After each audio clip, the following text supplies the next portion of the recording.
Joan Crawford was once the queen of Hollywood, glamorous, powerful, respected by millions. But behind the fame and red carpet smiles, her home told a different story. She adopted 4 children and tried to build a picture-perfect family. At least, that's what the world believed. But her eldest daughter, Christina Crawford, would go on to destroy that image forever. In her shocking book, Mommie Dearest, Christina claimed her mother was anything but loving. What really happened between the Hollywood legend and her daughter? Why did Christina cut ties for good? Join us as we dig into the secrets, scars, and silence that never healed. From Lucille to Joan, a hard start. Joan Crawford was not born into glamour. She came into this world as Lucille Fay LeSueur in San Antonio, Texas. Her family had French, English, Dutch, and Irish roots. She was the second child of Thomas LeSueur, a construction worker, and Annabelle Johnson. But life wasn't easy. Her father left the family when Joan was just 10 months old. He moved away and started a new life in Abilene, Texas. That left her mother to raise Joan and her siblings alone. In 1909, her mother married again. Her new husband, Henry Casson, ran a small theater in Oklahoma. As a little girl, Joan, who liked to be called Billy, watched shows from backstage. She loved the music, the costumes, the spotlight. At that young age, she dreamed of becoming a dancer. But one day, trying to escape piano lessons, she jumped off her porch and cut her foot badly on a broken milk bottle. That injury kept her out of school and dance lessons for more than a year. When her stepfather was accused of stealing money, the family moved to Kansas City. Even though he was cleared, he couldn't find work. Joan was sent to St. Agnes Academy. But life there wasn't easy either. She worked in the school, cooking and cleaning to pay for her stay. Later, she moved to Rockingham Academy and started dating a trumpet player named Ray Sterling. He encouraged her to study harder. Joan tried college at Stevens College in 1922, but she didn't stay long. She soon realized she wasn't ready.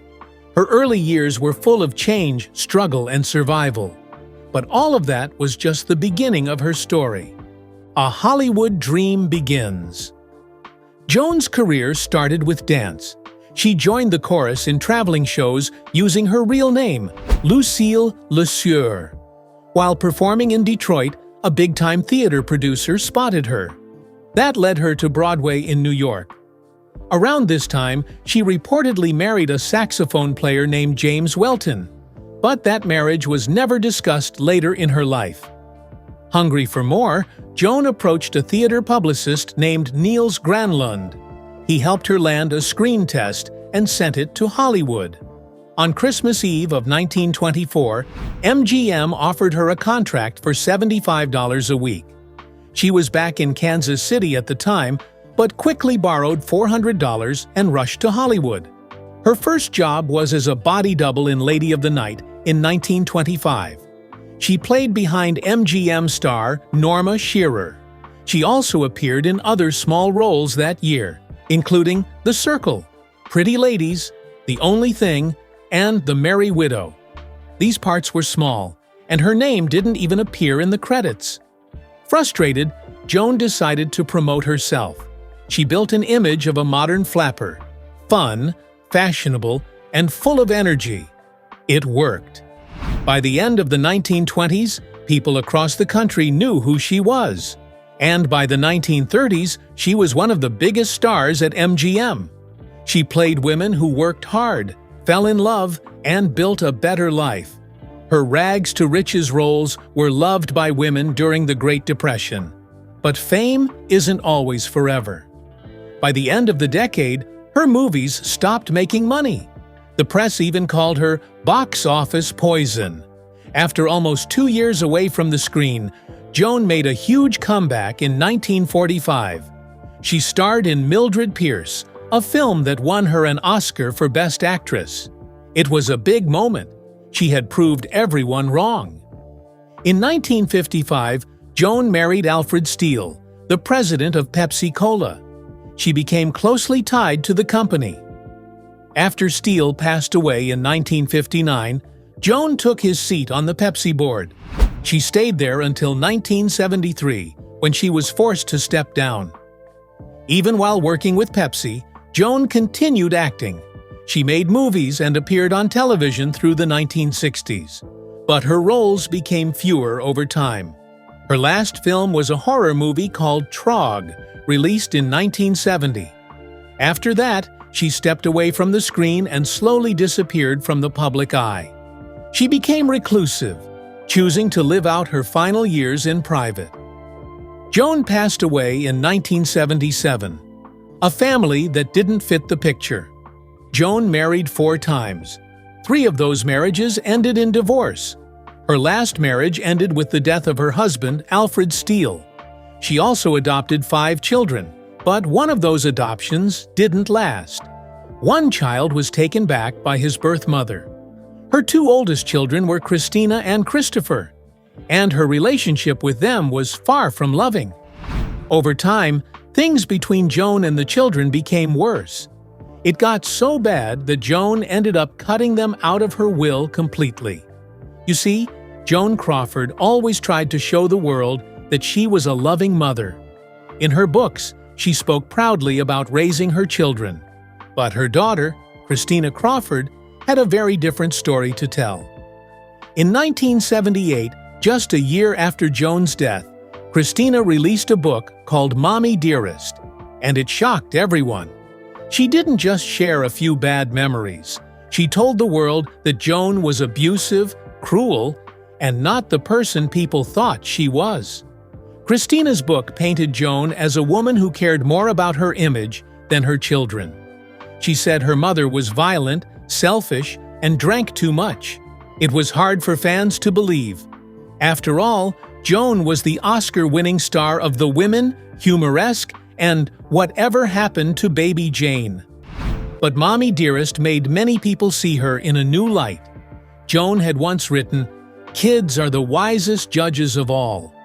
They can instantly spot the difference between the way people act and what they really are." If Christina's words were true, then Joan's public image was nothing but a mask, a performance, one that hid a much darker side.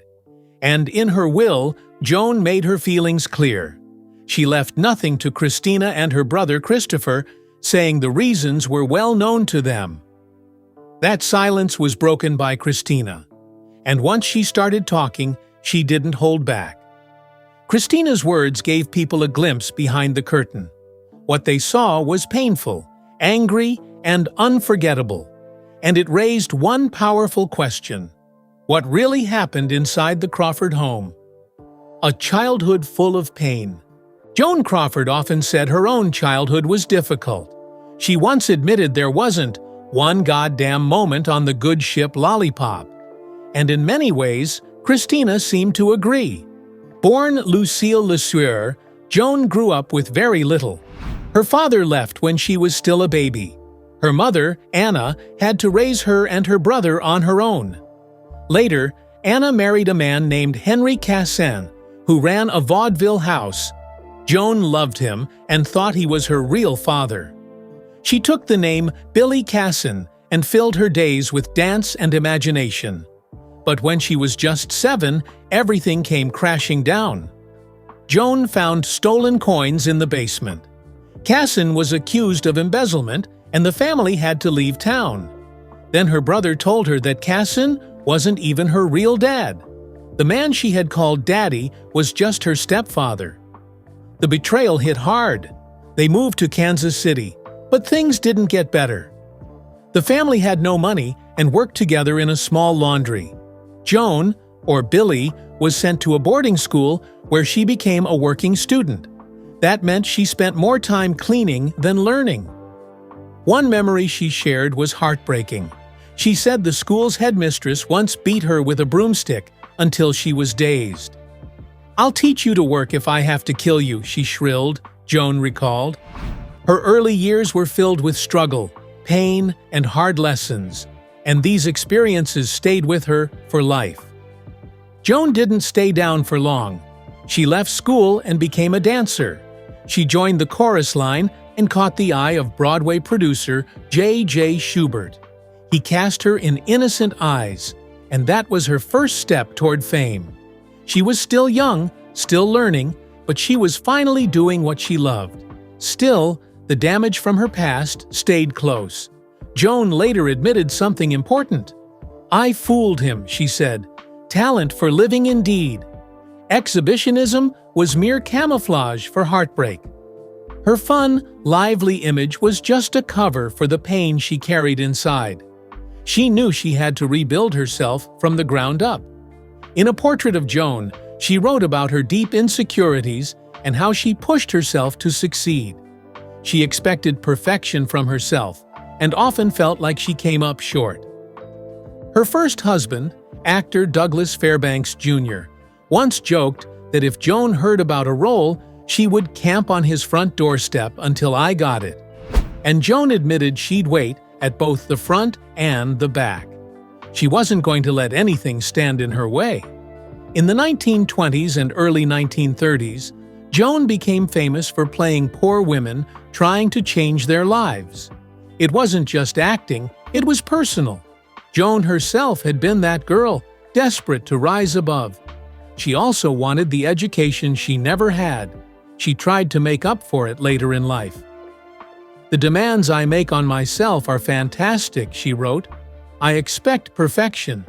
I get it at rare moments, but they're too rare." Her life looked perfect to outsiders, but for Joan, something still felt missing. The perfect picture breaks.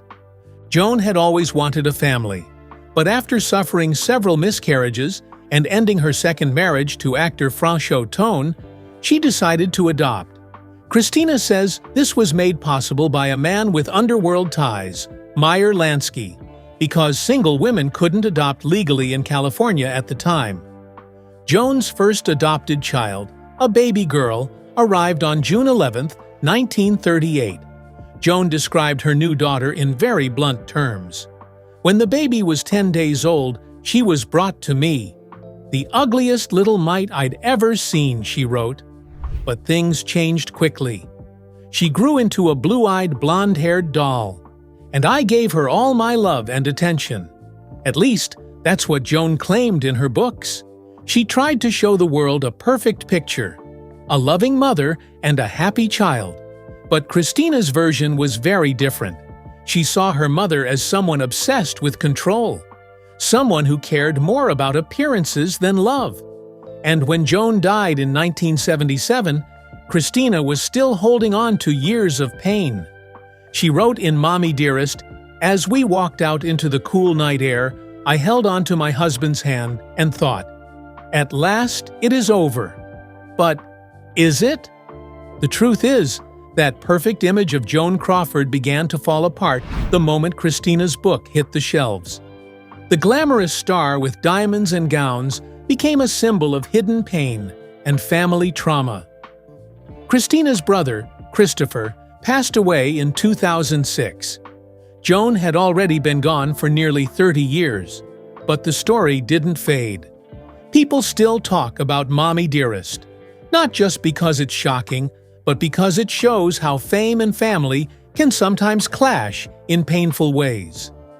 In Mommie Dearest, Christina Crawford shares how, on the outside, her childhood looked like a dream. She wore beautiful clothes, had perfect manners, and always looked well-groomed. Her mother, Joan Crawford, made sure of it. Joan would often say that Christina was special because she had been chosen, and little Christina believed it. To her, Joan was everything, her goddess mother. There were fancy birthday parties, beautiful Christmas trees, and matching outfits for mother-daughter photos. But behind all that glitter, Christina says the love wasn't real. She and her siblings were not allowed to keep most of their gifts. Instead, they were forced to write thank you notes for things they never even touched. It was all for show, a performance for the public. Christina remembers feeling like it was all fake. She writes, "There really was no Christmas. This was all a scene from another movie starring Joan Crawford and her 4 lovely children." She felt like a prop in Joan's story, not a real daughter in a real home. Still, not every moment was cold. Christina recalls one evening when they sat on a beach in Carmel. Joan opened up about her sad childhood. She cried and held Christina's hands. Christina, too young to understand the pain, simply said, "I love you, Mommie Dearest." Joan smiled and hugged her. Christina would later wonder if things might have been different. If only she had been old enough to understand that moment and truly respond. Discipline or destruction. Joan Crawford believed that children needed rules. In a portrait of Joan, she wrote, "You have to give a child a line to follow. Discipline is part of a child's security." But Christina saw that discipline in a much darker way. In Mommie Dearest, Christina described her childhood as full of fear. There were constant chores, beatings with hairbrushes, and long hours of silence so they wouldn't disturb their mother. Joan took multiple showers every day. She invited violent boyfriends into their home, and the children were expected to stay quiet through it all. Christina says the punishments were cruel. Once, she damaged the wallpaper in her room. Joan responded by tearing up Christina's favorite dress and making her wear it for a week. When asked why she was being punished, Christina had to say, "I don't know how to take care of pretty things." That wasn't just punishment, it was shame. These weren't isolated moments. Christina described a life that felt more like boot camp than a home. Everything had to be perfect. Every move was watched. And when Joan felt that something wasn't right, she didn't hold back. One of the most disturbing memories in Mommie Dearest is now famous, the no wire hangers scene. But in Christina's book, the moment isn't dramatic, it's terrifying. One night, Joan stormed into Christina's room in a rage. She saw a wire hanger in the closet and snapped. Christina remembers her mother grabbing her by the hair and hitting her ears again and again. She screamed, "No wire hangers! No wire hangers!" Then Joan destroyed the room and shouted, "Clean up your mess," before walking away. Another night, Joan hit Christina with a can of Bon Ami cleaner. Christina had not cleaned the bathroom the way Joan wanted. She was just 9 years old. She wrote, "I truly wish that the earth would open and just swallow me up." These moments weren't lessons. They were full of fear, confusion, and pain. Christina tried to follow the rules. She wanted to be the perfect child Joan wanted. But no matter how hard she tried, it was never enough. The love always came with fear. The hugs came with yelling. And in time, the cracks in that perfect Hollywood family started to show. When the spotlight faded, so did the love. After Joan Crawford won the Oscar for Mildred Pierce in 1945, her career slowly began to fall. Christina, her daughter, noticed the change. She was just doing battle with the world. She was fighting for her life, she later wrote. And as Joan struggled, things at home got even worse. Christina had grown into a smart and strong young girl.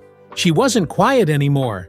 She asked questions, pushed back, and started to see through her mother's image. Joan didn't like it, so she sent Christina to Chadwick, a boarding school in Palos Verdes. But Christina says Joan lied and told the school she couldn't pay the fees. That forced Christina to become a working student, just like Joan had been years ago. It didn't stop there. Christina says Joan often called the school drunk, demanding to know if Christina had done anything wrong. She wanted to punish her. It got so bad that the school owners wanted to take legal custody of Christina to protect her. But Joan refused. She wasn't going to let go of control. Christina and her brother Christopher were now no longer her cute little puppets. "We made a fatal error. We started growing up," Christina wrote.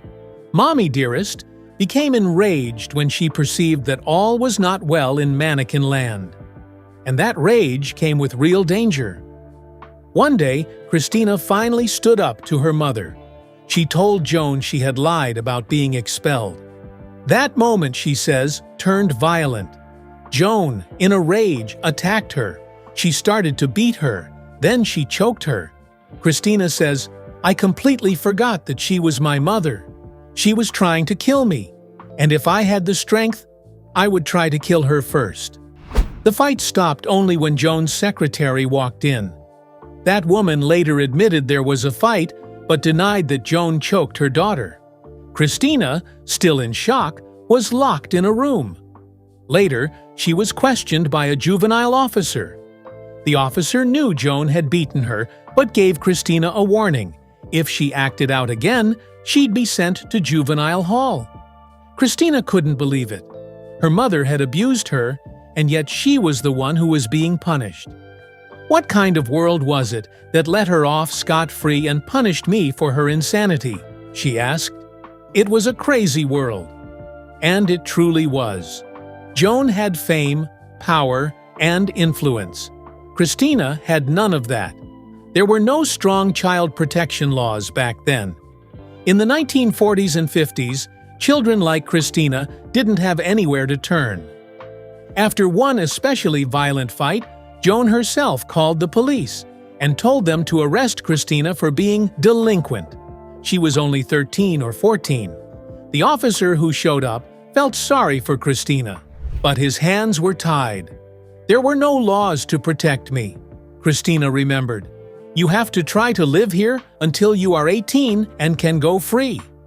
He told her the truth. If anyone called again, she'd be taken to juvenile detention. Finding her voice. Again. Years later, Christina looked back at her mother's behavior. Today, people might call it mental illness or emotional disorder. But Christina didn't care for that idea. She would have been in jail. She would have been hauled off to jail for attempted murder, she said. There's no excuse. It doesn't matter. That's not the issue. And that's not my responsibility anyway. Over time, the laws in the U.S. changed. Child abuse finally started to be taken seriously. But for Christina, help came much too late. She was already scarred by the years of emotional and physical trauma. But slowly, she started to get some distance from it all. At just 10 years old, Christina had been sent away to boarding school. That's when she started to realize something important. Her life was not normal. She had grown up under rules that no other child had to follow. The fear, the punishments, the fake love, it all stood out once she was outside the Hollywood home. Christina didn't have therapy. She didn't have support groups. All she had was education, and that became her way out. For me, education was always the path forward, she said. She worked hard in school. She found kind teachers and coaches who believed in her. And she slowly began to rebuild the self-esteem that her mother had crushed. It has to do with how much you want to be well, she later said. Do you want to be free? Not every child escapes that kind of childhood. A lot of them are dead, and a lot of them are in jail. But Christina survived, and one day she told the world her story. Not for revenge, but for truth. Erased by her own mother. Joan Crawford once said in her autobiography, A Portrait of Joan, "My children owe me nothing but love and respect." She also wrote, "They have given me a tremendous emotional experience I wouldn't have missed for the world."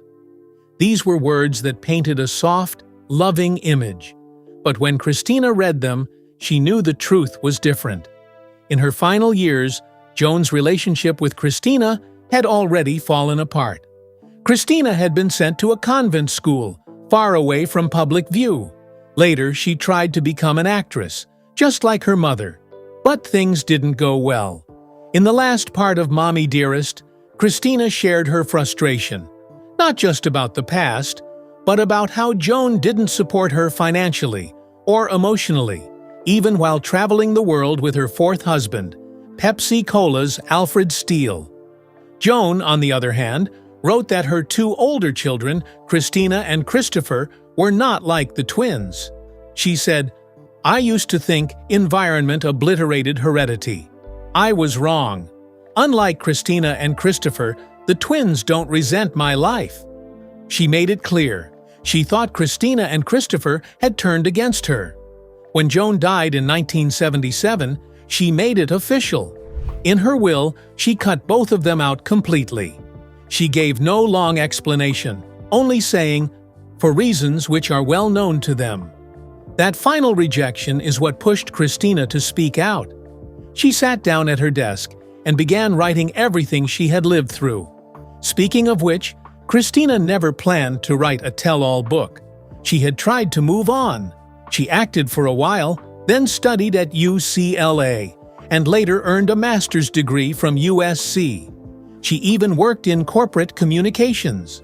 For a brief time in the 1960s, Christina and Joan tried to repair their relationship. They shared moments, even laughs, but it didn't last. One major crack happened in 1968 when Joan took over Christina's role in the soap opera The Secret Storm, while Christina was sick. The media mocked the decision, and Christina knew things had changed again.